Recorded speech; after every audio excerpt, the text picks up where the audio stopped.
Hey folks, David Hubbell here, and I'm back with another episode of Hubbell's Hearth Explores Gumbo. We know South Louisiana and the Gulf Coast are all familiar with all kinds of varieties of gumbos, mostly seafood or poultry based. But they're also familiar with a classic New Orleans dish, stuffed mirliton. But not many have heard of or tried Mirliton Gumbo. And in this episode of Hubbell's Hearth Explores Gumbo, I'm going to recreate the classic recipe from the late great Creole chef from New Orleans, Austin Leslie, by making his Mirliton Gumbo. So stay tuned.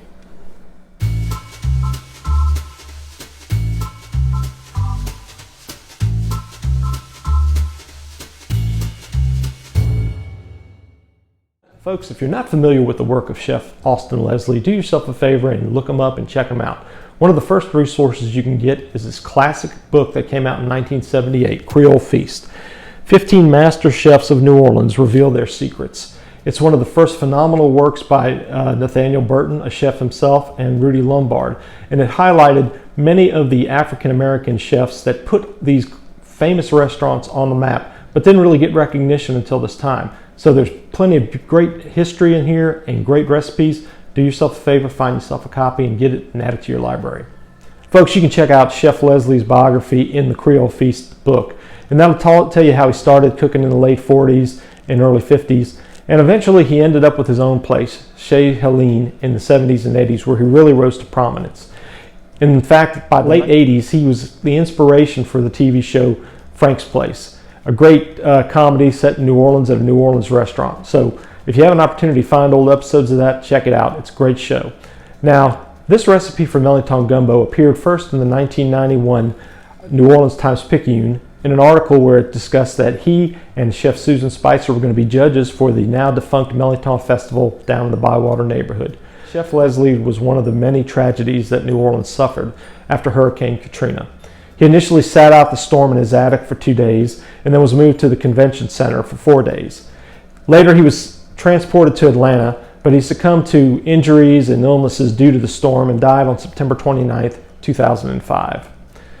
After his passing and after Katrina, Chef Marcelle Bienvenu and food writer Judy put together Cooking Up a Storm, another great New Orleans cookbook, and it featured a reprint of Chef Leslie's Mirliton Gumbo. So I highly recommend you get this book as well and add it to your collection. Before we get into the recipe, please hit that subscribe button and click that bell so you'll be alerted to all future gumbo recipes that I post. So to start with, folks, we've got a list of ingredients here. Don't worry about trying to copy them down, but I got them in the description below so you can cut and paste and print them out at your leisure. But I'll read them to you as you watch the following photograph and video of what I used. 6 Mirliton, a 1/4 teaspoon of dried thyme leaves plus an extra pinch, 2 bay leaves, salt, black pepper, 2 tablespoons of margarine or butter, 1 medium onion diced, 1 stalk of celery diced, 1 green bell pepper diced, 5 sprigs fresh parsley chopped plus a little extra for garnish, a 1/4 cup of all-purpose flour, a 1/2 pound of ham chopped, a 1/2 pound of hot smoked sausage such as andouille cut into about a 1/2 inch disc or slices, a 1/2 pound of hot fresh pork sausage that's not smoked cut into slices, 1/2 pound of small to medium shrimp peeled and deveined, 4 gumbo crabs cleaned, a teaspoon of filet, a pinch of granulated garlic, and some hot rice to serve. The first step for this recipe is going to be to peel the Mirliton. If you've watched any of my other Mirliton cooking videos, you'll know that this is a sticky situation and best done under some running water. Next, we're going to dice the Mirliton to 1-inch cubes, transfer them to a large pot.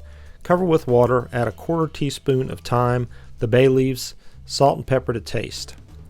What you see here is I've cut them up into about 1-inch cubes as best I can. And then I got them going into the big pot there. This is quite a bit of Mirliton, by the way. You see here I'm filling it up with water in my big pot. This is probably about an 8-quart pot that I used. My 1/4 teaspoon of dried thyme, my 2 homegrown bay leaves, a little black pepper, and now my salt.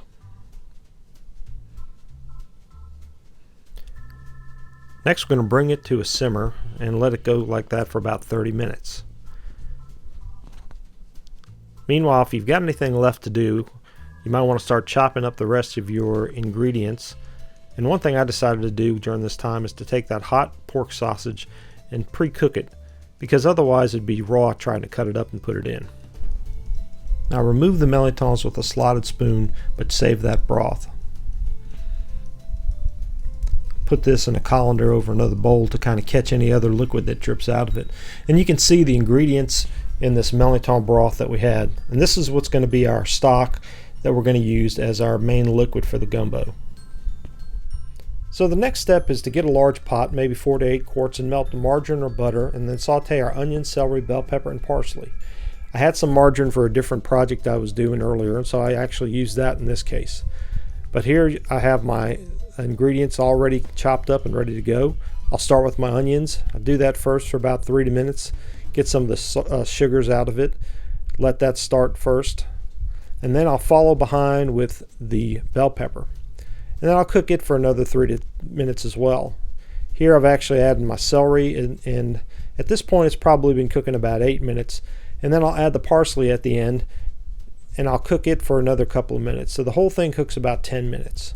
At this point I'll add the flour to make a roux, and I'll stir constantly and simmer slowly for about 10 minutes.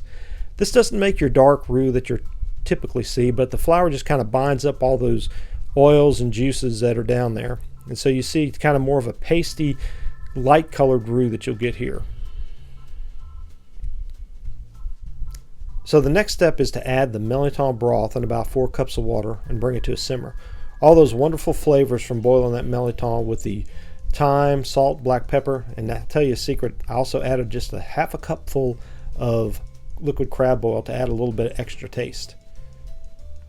So you see we got these here, we're going to mix it, and we're going to bring it to a boil and let it cook with the translucent vegetables and roux that we've got in there.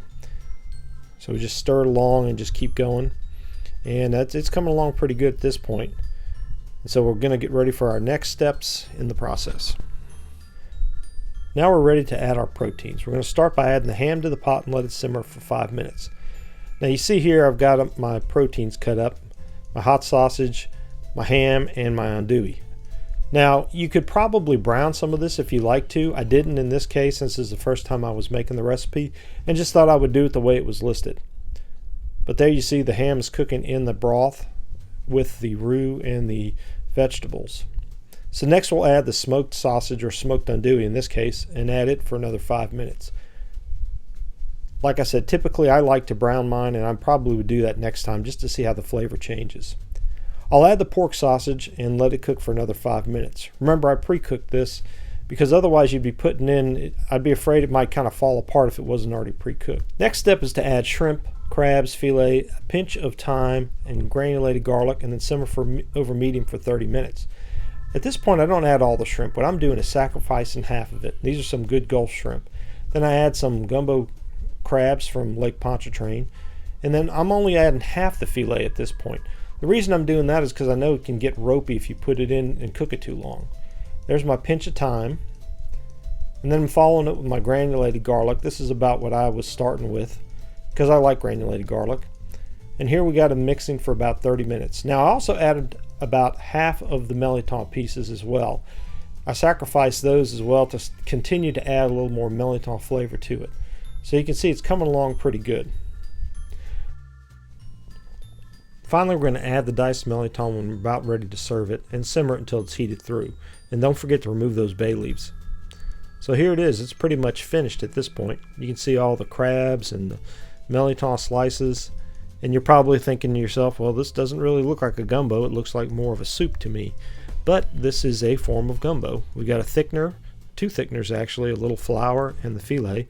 We got all those proteins, and we got that wonderful broth that it all cooked in. Once again, this is not going to be a modern type gumbo that's going to have a thicker roux and be your more traditional type fare. This is an old style Creole New Orleans gumbo, and it's very good, and I suggest you give it a shot. Once again, serve it over some hot rice and put that on top, and maybe garnish it with a little parsley. So if you're a fan of the mirliton and a fan of gumbo, you really owe it to yourself to give this recipe a shot. I think you'll like it. So there you go, folks, another classic Creole gumbo. If you love mirliton, you're going to want to try this. and the ensemble of pork and seafood is just something phenomenal.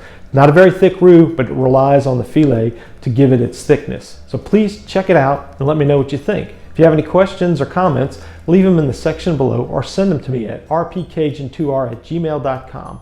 Also, if you liked it, please give it a thumbs up and share it with all your friends. Also, if you haven't done so yet, please subscribe and also click that bell so you'll be alerted to upcoming gumbo recipes. Thanks again for watching, and I'll see you next time when Hubbell's Hearth explores more gumbos. See you then.